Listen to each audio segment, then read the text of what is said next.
We are Group B, and we are now presenting our findings and solutions for with regard of the B. Brown case study. So first of all, a little overview of the agenda. So first point will be a little overview of the case study.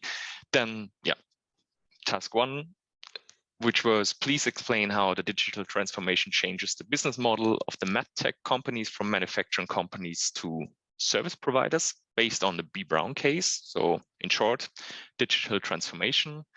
Task 2 was please explain which generic IP strategies are applied in the transaction-based business model and as a service business model for MRIs, so magnetic resonance images, and search for each strategy for a patent which support the strategy. So in short, the generic IP strategies on the one hand for the transaction-based business model, on the other hand on the as a service business model. And task 3, please describe a use case for an additional digital service which could be offered by MRI producers to hospitals or doctors. And please develop for this use case an IP strategy and identify a patent, trademark, and design right which supports the developed strategy. So here in short, use case for an additional digital service. Starting with the overview. So what's the current situation? The healthcare market is steadily increasing, and digitization is increasingly shaping the healthcare market. So the impacts and consequences of that have been derived in the presentation now from the example of the B. Brown Melsingen AG. So this is one of the largest international suppliers to the healthcare sector. And these findings are also applied to the use case magnetic resonance imaging, MRI, then in a later stage of the presentation. So then the digital transformation. So task 1, first, a short definition. So digital transformation involves optimizing or completely transforming traditional ways of working and processes through the use of digital technologies in order to become more competitive and to take advantage of new opportunities. And in the medical sector, the digitization manifests in the key technology trend of smart medical technology, which comprises, for example, comprehensive 24/7, 365 monitoring and care, personalized therapy, improved prevention, higher interconnectivity of data and technology, and so on and so on. And there are major challenges for companies to solve with regards to the market change to the smart medical technology. And the most relevant ones I will describe now. So on the one hand, the personal medical data will increase enormously in the future due to the fact that data will be gathered often 24/7 from several sources. For example, smart wears like smartwatches or vests, or also something like implanted chips. This data will be completely and centrally provided in digital patient records. So therefore, this medical data is available to all doctors and at all times. But this will need digital service to access and to use this data. And this all needs to be integrated. So thus there are companies needed, for example, B. Brown, that offer services to access and use big amount of medical data. On the other hand, different technology will be interconnected. For example, smart glasses, tablets, medical tools like surgical robots. And these medical technologies must be connected to the Internet of Things by means of digital services connecting different technologies in terms of data exchange, for example, magnetic resonance images on the tablet of a nurse So also in terms of remote control, for example, the surgeon and the surgical robot, and in terms of communication, so the nurse on a screen in a patient room, and so on and so on. And there also, digital services will be necessary to connect different technologies, and only then it is possible to use digital ecosystems, metrological data analysis, and evolving value-added services. So, a little summary. A big impact of digital transformation in the medical sector is improving clinical processes through digital solutions. And for that, there is a need of service providers regarding access and use of medical data and interconnection of technologies. And the challenge or risk here is the potential vulnerability to data insecurity and cyber attacks, for example. And therefore, the necessary goal is that companies must align their business models with the digital age to remain successful in the long run, and to comply with exigent data protection requirements and cyber attacks security. Yes, so now we go on to explore which generic IP strategies are applied in the transaction-based business model for MRI manufacturers. So in this transaction-based model, we've got this one-time interaction. An MRI manufacturer makes their machines and then sell them directly towards hospitals and clinics. To do so, they need to constantly find hospitals that are willing to buy their MRI machines. And so in order to secure their supernormal returns, they need to convince the hospitals that they should buy their specific MRI machines at a premium price over other substitute MRI machines that were on the market. So how can we achieve this? So the manufacturer needs to differentiate its product over its competitors. It does this by identifying and protecting the critical user features and to generate more sales with premium prices. And we think this can be achieved using value-added monopoly. This kind of generic IP strategy is particularly applicable in this case, where the MRI machines in general are well known, and we don't think that you can get a monopoly over the whole field of MRI machines. So really, we need to differentiate our machines over the others that are on market. This is achieved by identifying how the customer perceives value over competitors' products. We find solutions to those features and exclusify those particular critical user-relevant features and file strategic patents to exclusify those features. This creates our product differentiation between the MRI manufacturer and their competitors, and therefore encourages the customer, the hospitals, to purchase their specific MRI machines. So if we move on to the next slide, this illustrates what we're looking to achieve. Our customer benefit, which is what we can offer to the customer over the competitors, is in the middle. And we need to create this sphere of exclusivity around it. In this way, we can design IP rights so that the identified crucial system components that provide these customer benefits are protected, which enables this sphere of exclusivity. This prevents our customers from being able to offer the same or similar customer benefits to ours, and therefore creates our product differentiation. This should be tied into the customer communication, where we really emphasize to the customer exactly what we're offering that the opponents can't, and how that ties in with our IP. So if we move on to the next slide, from a quick look on the Spasnet, we found that Canon Medical Systems, as an example, are very active in patenting technologies around MRI machines. Their website says a load of customer-specific benefits that their MRI machines offer over other ones. So as a quick list, they offer a high level of confidence for clinicians. They use deep learning recognition noise removal to provide high quality images to guide the clinicians to a faster and more confident diagnosis. They also, as we see here, they have a comfortable and quiet scan for patients. They reduce ambient noise during the scans to make the entire experience more comfortable for the patients.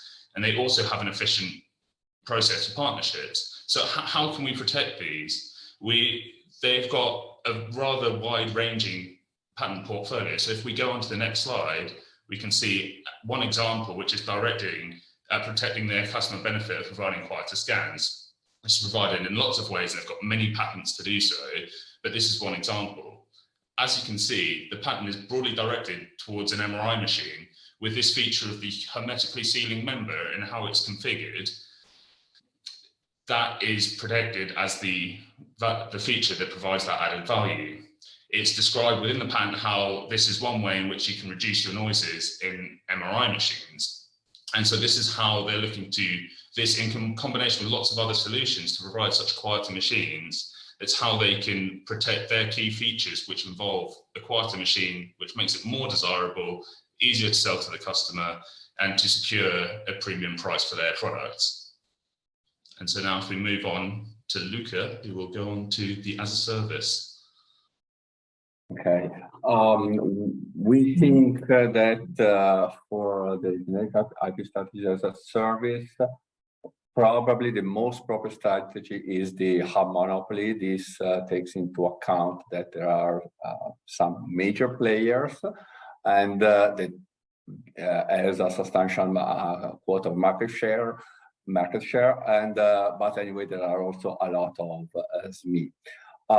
Setting of standards also may allow, or as we will see later, setting of higher standards may allow participating companies to appropriation strategy through licensing.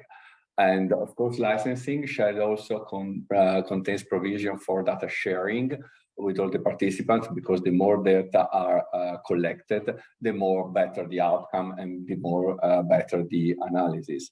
Another thought that I just talked me about the a monopoly and the need for the data sharing between different players is, for example, a situation in which you are abroad, you don't feel well, you need an MRI, you get an analysis, and you back home, you don't want to repeat the same analysis. So you want that the analysis you have made with a certain machine in a certain country possibly is read consistently and interpreted consistently also by your own doctor and in your country. All of these push for, in our view, for a hub monopoly for as a service. We can go next. And after this initial thought, I checked on the internet if it does exist a standard, and the answer is yes. It's administered by this IHE. Actually, there are two standards. One is DICOM, one is HS7. For some reason, I'm not an expert in the field, HS7 is much less popular, at least in patent literature, so I focus on DICOM. And I made a search on recent document, at least recent in the sense of post 2015 priority, with DICOM and MRI in the claims. There are more than 200 patent families, and more specifically 30 patent families as DICOM and MRI in one independent claims. Can go next. Here is an example of a patent that support this strategy, very recent, from a big player, GE Healthcare. Of course, we have just the underlined portions. Of course, we are talking about MRI.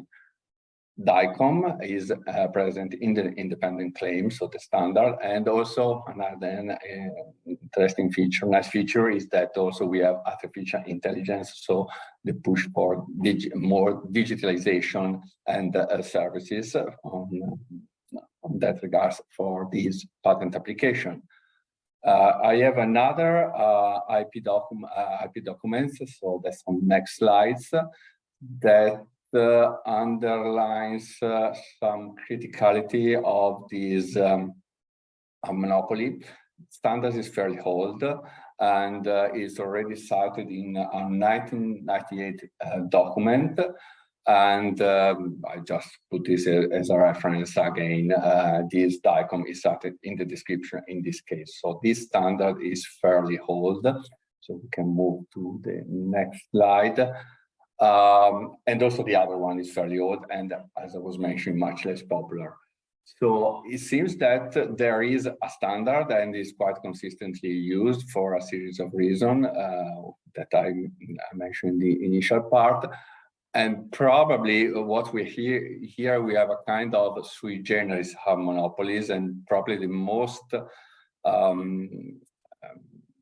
profitable way for appropriation is to make an enhancement standard, not just to make an enhancement standard, but to improve the service and move toward the digitalization. As was mentioning, this DICOM standard is fairly old. I have also looked a little bit at the rule of access from the IHA website, and you really have to pay for a minimal fee for, I would say that appropriation at the moment for the standard is not so well. So probably there is room for improvement. And for example, what has been done for in the telecom for with the 3G, 4G, 5G standard. So this is, as I was mentioning, we believe our monopoly is probably a good way to make an appropriation strategy, but not as it is right now, even though the need for a standardization is a kind of must for MRI manufacturer for the reason hinted in the above and also by Marlo. And that's the end of my part. So for my colleague for the next one. So yeah, we imagine that for in a hub strategy, we would there would be opportunities to add further services. We see that we would focus now rather on the images as the object of services rather than the machines. So this is just right now the business is just providing MRI machine services, and plenty of services can be plugged either by the MRI machine company or other. We can imagine optimizing the business and the organization for the hospitals, for the imaging facilities. Also playing on the consumer experience, improving the planning, which is beneficial for the imaging facility, but also for the patient as a subject of imaging experience. Also explaining with images better what's the problem of the patient.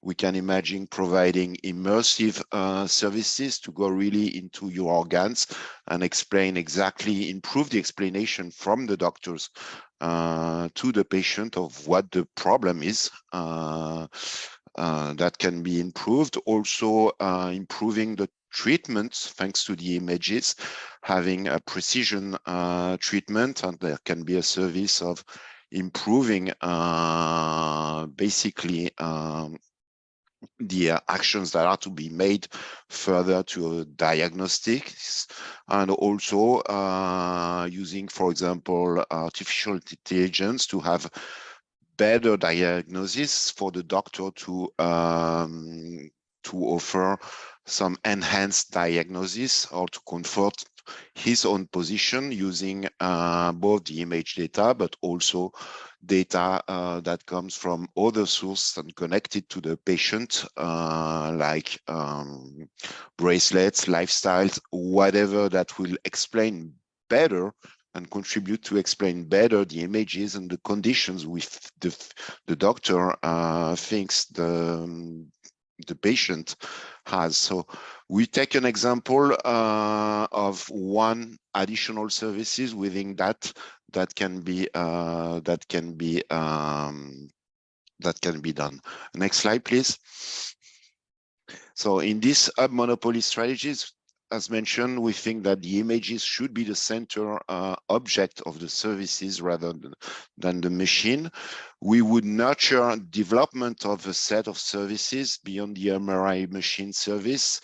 It can be done by the MRI machine company, but also by other providers that will be invited to plug into a into a platform.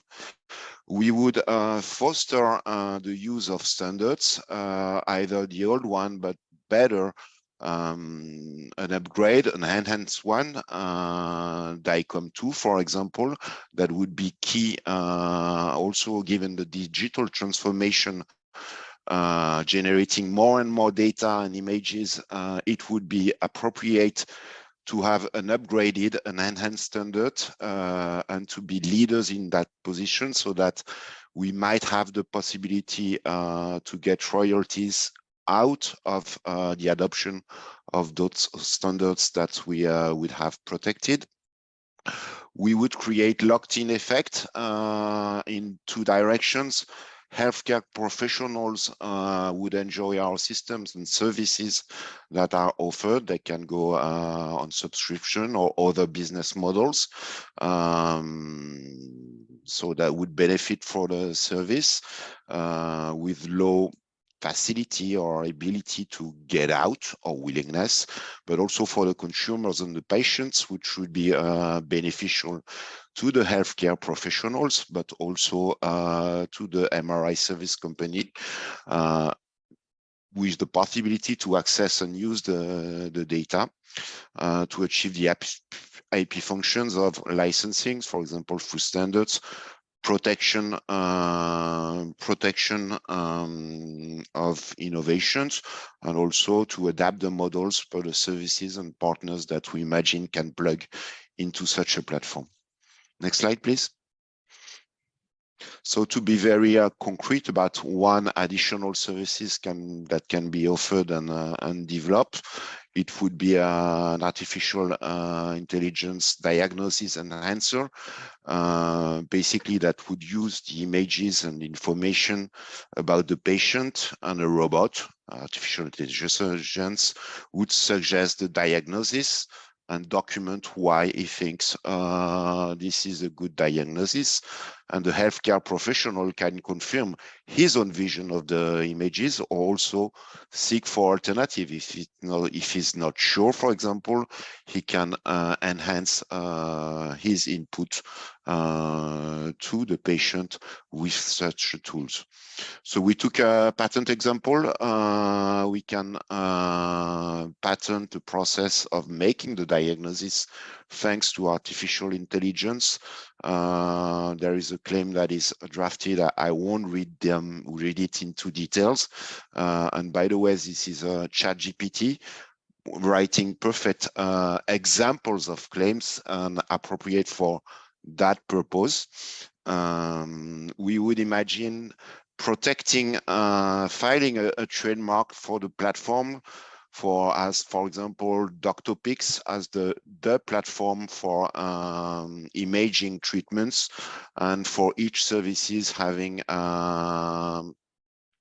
more specific trademarks. So we can have DoctorPix, for example, as an umbrella trademark, and DoctorPix diagnosis as an additional service. And as designer, it was mentioned by my colleague, data. Privacy of the data is key, and it's key for the patient. And we imagine that we can raise the trust in the management of the data by the platform, by having a form of device that would secure the patient, that the data are treated exactly the way he wants, with high quality standards. And we could imagine that he can control his data and where they are sent and how they are used, how they are anonymized or not, with a specific authentication device, a kind of USB key that will be needed for CMS access, for example. But certificates authentication will be key, and we can imagine a smart device that looks like an MRI machine, except that you don't scan your body, you scan your fingerprints, and you plug in on the computer, and then the consumer would be able to confirm what is to be done with his data. That would be an additional element to entrust stakeholders in the system. And that's all for Group B, I think.